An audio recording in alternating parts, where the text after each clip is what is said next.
우리는 성령 강림 대축일을 향해서 가고 있습니다.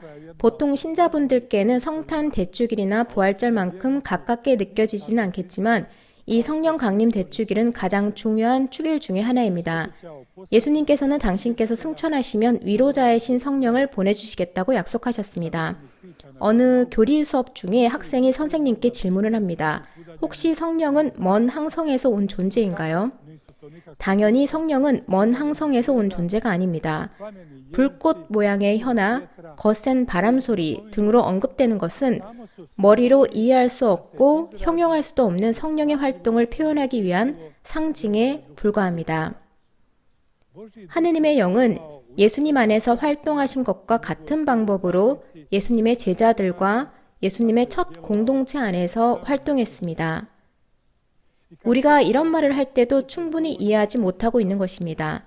성령께서 누구인지 모르는 상태에서 성령의 활동에 대해서 말하고 있기 때문입니다. 성령은 삼위일체 하느님의 제3위라고 말하는 것으로는 충분하지 않습니다.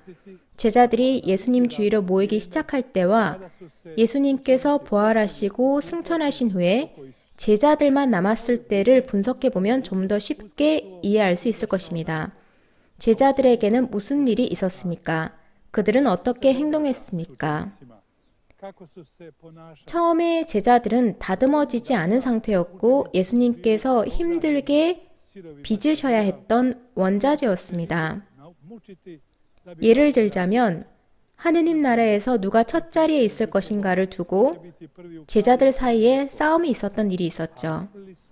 사실 제자들은 이 세상의 왕국을 뜻했던 것입니다. 예수님은 답하십니다. 첫째가 꼴찌가 될 것이다. 이 말씀도 제자들에게는 이해할 수 없는 말씀이었습니다.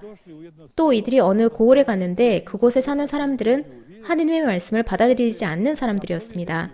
제자들은 하늘에서 불을 불러 그들을 불살라 버리고 싶어 했습니다. 예수님께서 천천히 이들을 진정시키셨죠. 예수님은 당신의 순환과 십자가에 대해서 제자들에게 말씀해 주셨는데 베드로가 이렇게 말합니다. 주님, 그런 일은 주님께 결코 일어나지 않을 것입니다. 여기서도 베드로는 물질적인 것만 생각합니다. 끝으로 예수님은 당신께서 오신 이유였던 일을 하셔야만 했습니다. 바로 십자가 위에서의 당신 죽음으로 인류를 구원하고 속량하는 것입니다. 베드로가 행동을 취하는 것을 또 볼 수 있는데요.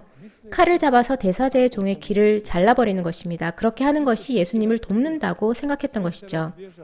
예수님이 십자가 위에 매달려 계십니다. 제자들은 모두 흩어지고 도망갔고 사도 요한만이 십자가 아래에 있었습니다.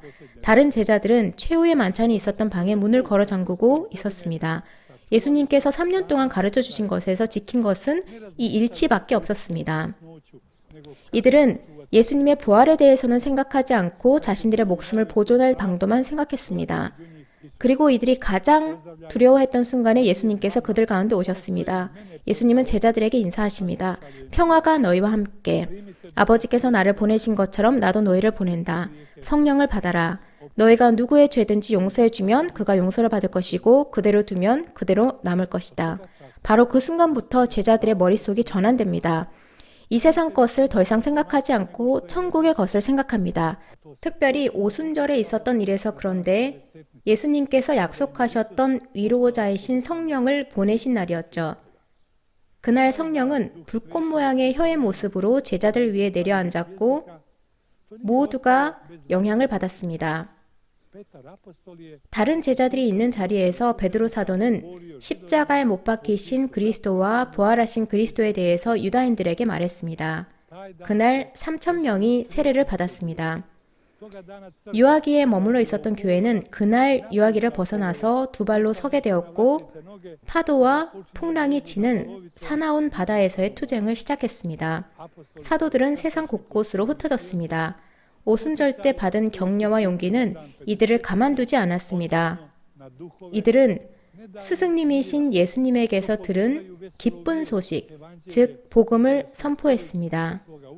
이들은 저항 세력을 만나고 감옥에 갇히기도 했습니다. 이른바 미신을 포기하라고 고문을 당하기도 했습니다. 하지만 사도들은 포기하지 않았습니다. 십자가에 못 박히신 그리스도를 저버리는 것보다 자신의 목숨을 내놓을 사람들이었습니다. 예수님이 부활하신 후에 20년밖에 되지 않았을 때 그리스도교는 당시 알려진 세상 곳곳으로 전파되었습니다. 당시에는 오늘날 우리가 사용하는 이러한 소통의 매개체도 없었습니다. 이제 약속되었던 위로자 성령께서 누구이시고 어떤 분이시며 또 어떻게 활동하는지 어느 정도는 분명해지지 않았나 싶습니다. 최후의 만찬이 있었던 방에 사도들과 함께 계셨던 성모님과 함께 초대교회처럼 위로자이신 성령께 청합시다. 우리를 예수님에게서 떼어놓는 모든 것에 대항해서 담대하게 싸울 수 있도록, 그리고 성령께서 우리 위로 내려오시는 것을 허락할 수 있도록 성령께 은총을 청합시다.